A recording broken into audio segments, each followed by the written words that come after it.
Good morning, everyone. The chapter today which we will discuss together is tissue. In this chapter, basically we have to understand different type of animals and plant tissue. So before that, we have to understand the basic concept that what is tissue exactly. See, human beings, plants, and most of the animals are multicellular, except the microscopic organisms. So these multicellular organisms, they have huge numbers of cells in their body, and different cells are assigned to perform different functions. For example, if I talk about nervous tissue, these nervous tissues are made up of neurons. Neurons are the cells. These neurons together makes the nervous tissue, and the function of nervous tissue is to conduct electricity or electrical impulses or messages from one part to another part of your body. This nervous tissue helps you to sense different environmental factors like the temperature, like the pressure, like the touch, shape of any object, visualization, hearing. These all are sense. The function of cells organs are coordinated by your nervous tissue or nervous system. This nervous tissue, the word I am using here is tissue. That means this nervous tissue, the specific function is to conduct electricity or sense. These nervous tissues are made up of a special type of cells that is called as neurons. So this is one of the example of tissue. Second tissue, we can talk about muscles. Muscle tissue. In our body, different muscles are there, like your cardiac muscle, smooth muscle, skeletal muscle. You might know about these muscles. So these muscle tissues are made up of muscle cells, and the function is to contraction and relaxation, so that you can move your body parts, so that you can move from one place to another place. So all these functions are specific. So the function of nervous tissues were to conduct electricity and sense. Here the functions of muscles are contraction and relaxation. So different tissues are having different functions. Same type of tissue. So this is the question: are plants and animals made of same type of tissue? The answer is simple: no. Plants and animals are not made of same type of tissue, because plants body, if you observe, the growth is ununiform. Some branches are tall, some branches are short, okay, some are thick, some are thin, and there are so many vast differences are there. But in case of human body, the growth is uniform. We have two hands of approximately same length, we have two legs of approximately same length, and our body is symmetrical. If you cut our body from the middle, our body is symmetrical. This difference can tell you that the animals and plant tissues are not same, they are of different. And most importantly, if you see this portion here, you can go through this entire portion, then you will understand that most of the tissue in plants body are non-living. That means they are dead cells, and most of the tissues in human being are living, except our hairs and nails. Most of the tissues are living. In case of plant, most of the tissues are non-living. These non-living tissues are providing them strength, rigidity, so that they can stand upright, because they have to face adverse environmental condition like rain, scorching sunlight, storm, but we can move from one place to another place and we can be safe. So this differentiation is done or achieved due to the different kinds of tissues they are having. So plant's body is rigid and strong just because of they have the permanent tissue or dead cells, or called as meristematic tissue. And on the other hand, animals are made up of dividing tissue or living tissue or living cells. Very simple. Now these paragraph you go through so that you can understand this very easily.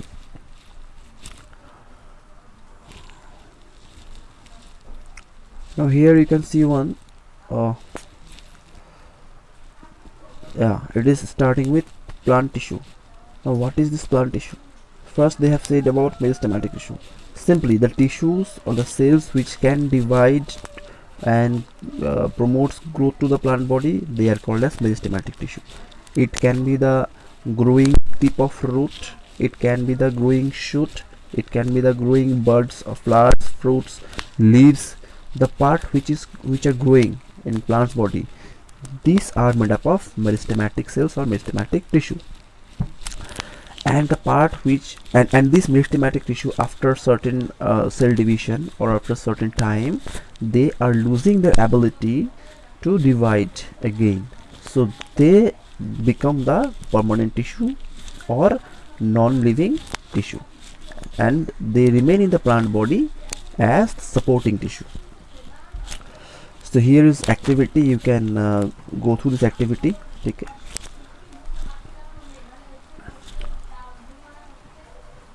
Yeah, here you can see the different types of meristematic tissue. Apical meristem means they are present at the tip of the growing tissue, intercalary in between, and lateral. This lateral is promoting growth in the grit, means increases the diameter. Okay, like the stems are getting thicker, no, the thickness is given by the lateral meristem, and apical meristem is growing towards longitudinally, and intercalary means it increases the length by providing cell division in between the bands. I mean to say, like suppose there is a plant branch or any stem or any root, so one lateral meristem is increasing the thickness, apical meristem is creating new cells and going forward, and intercalary meristem, it provides the pre-existing cells which was produced from apical meristem, and they are giving the strength as well as promoting the cell division in eventual way, so that the plant, that portion can grow in a proper direction or in a proper way. It should not be so weak. This actually intercalary meristem, it is providing strength as well, you can think it. Okay, so you can read about these three kinds of meristematic tissue: apical, intercalary, and lateral. Now location of different types of meristematic tissues are given here, so you can go through this.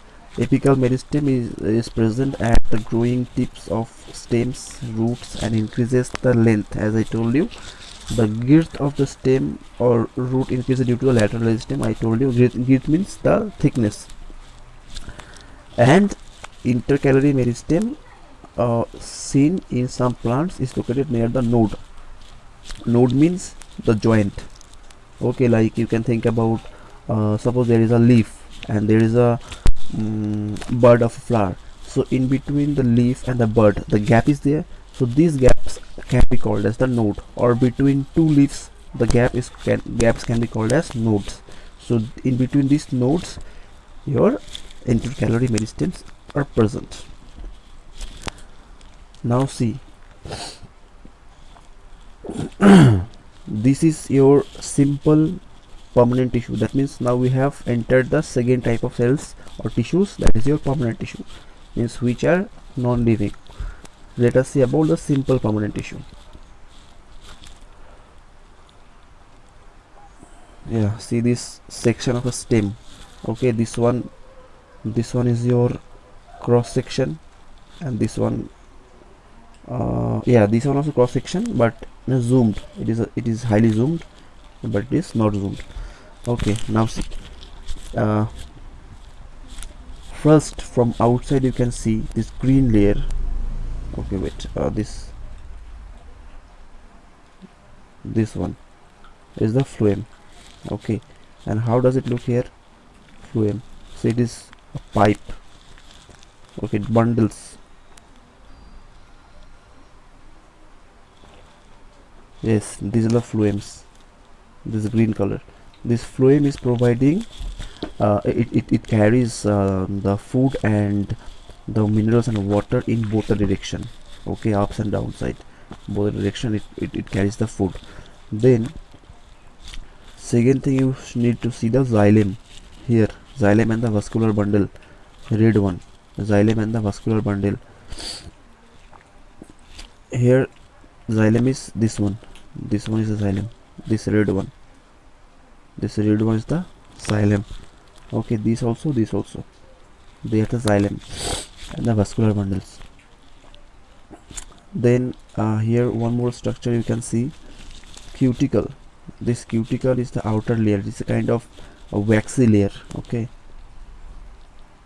and then epidermis, cholenchyma, parenchyma. These all things will come later on. We will see. Then let us read about the simple permanent tissue. A few layers of cells beneath the epidermis. Epidermis means outer layer. Okay, beneath means below. The epidermis are generally simple permanent tissue. Parenchyma is the most common simple permanent tissue. Parenchyma is a kind of tissue. Okay, there's parenchyma, parenchyma, sclerenchyma. These names are given because of their functions. Like parenchyma stores air in them. Okay, sclerenchyma contains something solid in them, and parenchyma generally stores food. So it consists of relatively unspecialized cells with thin cell walls. They are living cells. That means simple permanent tissue contains living cells. They are usually loosely arranged, thus large. Don't be confused that sir said that permanent tissue is composed of non-living cells, but here it is saying that simple permanent tissue contains living cells. That means they are in the transition. Actually they have almost lost their cell division capacity. Understand, they are in the last stage. From there they are going to become the permanent tissue. So simple permanent tissue is in between the permanent tissue and between the meristematic tissue. Okay, so don't be confused about this matter. Now they are usually loosely arranged, thus this large spaces between cells, like you know that the space between cells are called as intercellular space, which is written here, intercellular space, are found in this tissue. This tissue generally stores food. Just now I have told you, no, this tissue generally stores food. That is why the name is given parenchyma. So parenchyma is one of the simple permanent tissue. Okay, next, in some situation it contains chlorophyll. See, so interesting. In some situation it can contain chlorophyll also and performs photosynthesis. Well and good. And then it is called chlorenchyma. See, parenchyma sometimes can be called as chlorenchyma. In aquatic plants, large air cavities, means gaps, are present, like your tooth cavities there, no, similarly they have air cavities are present in parenchyma to help them float. Such parenchymas are called as parenchyma. Just now I have told you, parenchyma, they stores air in them. Okay, see, you say no kochuripana in Bengali. This kochuripana is floating in the water. So because they have more amount of parenchyma. Parenchyma is kind of parenchyma only. Now this kochuripana is called as acacia in English, might be. You just check it once what it's called. Now the flexibility in plants is due to another permanent tissue, that is cholenchyma. It allows bending of various parts of a plant, like tendrils. You know tendrils in Bengali we are called as shoshok, like in pumpkin tree, in laugach. Okay, you can see they have some akorsho, with that they're holding the like any support they're holding and growing, no, these kind of things are called as the tendrils. And it stems of climbers without breaking, means this flexibility is also provided by your parenchyma tissues. So these functions and the different kinds of parenchyma tissues, write down in your copy. Okay. Then next is your, see here, different kinds of parenchyma tissues are there. Simple permanent tissue, please draw these diagrams. Okay, and See the difference. This is one kind of A, B, C, D, C1, C2, sorry. So this kind of diagrams you practice. These are the cells.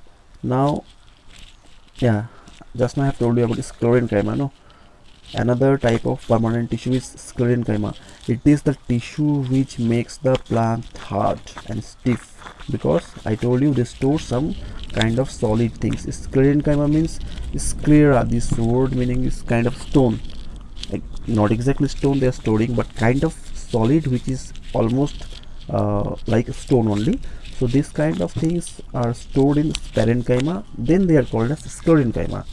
It is the tissue which makes the plant hard and stiff. So this is the function. See, we have seen the husk of a coconut, mane narkeler khosha. It is made of sclerenchymatous tissue. The cells of this tissue are dead. They are long and narrow as these things you can read. These are not so important. The simple things are that parenchyma tissues are different types of, like chlorenchyma, parenchyma, then your cholenchyma, and this is your sclerenchyma. So these are the four types of parenchyma tissue. And please practice the diagrams. Now next is this activity 6.3. Take a freshly plucked leaf from Rio, stretch and break it by applying pressure. While breaking it, keep it stretched gently so that some peel of skin projected out from the cut. Remove this. You can perform this activity by taking that bryophyllum. Okay, mane pathor kichi leaf also you can take. Okay, Rio is a kind of bryophyllum only. Then what they say, remove this peel and put a petri dish with yeah, we can do this in our laboratory. We have to do this. A drop of saffron which is available in our lab. Wait for a few couple of minutes, so I will show this under microscope, so you can see the stomata from this activity. So I will show this, don't worry about it. Now next is your yeah, this one you will see under in the in our lab, this activity they're talking about. So then you just go through these points, read those points. If you have any doubt, ask me, so I will help you. Now let us come to the complex permanent tissue. The first point was simple, now second is complex permanent tissue. Different types of tissues we have discussed until now. Yes, let us go down. Yeah, chalo. Different types of tissues we have discussed until now are all made up of type of cells which look like each other. What are these things? Such tissues are called as simple permanent tissue. I don't know what they are saying here. Yet another type of permanent tissue is complex tissue. Complex tissues are made up of more than one type of cells. Again, let us read. The different types of tissues we have discussed until now are all made of one type of cells. That means they are talking about till now the tissues which we were trying to read, like parenchyma or simple permanent tissue. They are saying that these permanent tissues, simple permanent tissues, are made up of a same kind of cells. Okay, now we have to read about complex permanent tissue, and these complex permanent tissues are composed of different types of cells. This is the basic thing they want to say. Now xylem and phloem are the examples of such complex permanent tissues. Okay,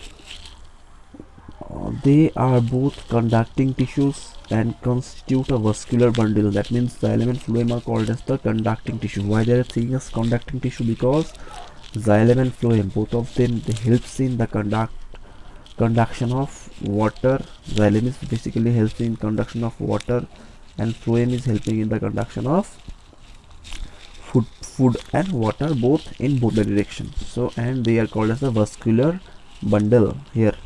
Vascular bundle. Vascular tissue is a distinctive feature. Distinctive means very prominent feature of complex permanent tissue, and one that has made possible their survival in the terrestrial environment. Means because of this complex tissue, yes, this made the plants to survive in the terrestrial environment. That means adverse environmental conditions. Just now, before the starting the chapter in the introduction, I told you that This permanent tissue, they enables the plant to survive in uh, adverse environmental condition because they have permanent tissue which gives them strength, rigidity and protection. So this all they are talking about here. Now this is a very important point here. Xylem consists of, what does this xylem and phloem contains, this entire thing. Okay, so xylem consists of tracheids, vessels, xylem parenchyma and xylem fibers. These four are the components of xylem. What are these? Tracheids, vessels, xylem parenchyma and xylem fibers. And these all four are having some specific functions in xylem. So tracheids and vessels have thick walls and many dead cells. Now starting dead cells when mature. Tracheids and vessels are tubular structure. Simply, if they are tubular structure, that means they help in the conduction of water. This allows them to transport water and minerals vertically upward direction. The parenchyma stores food, that you already know.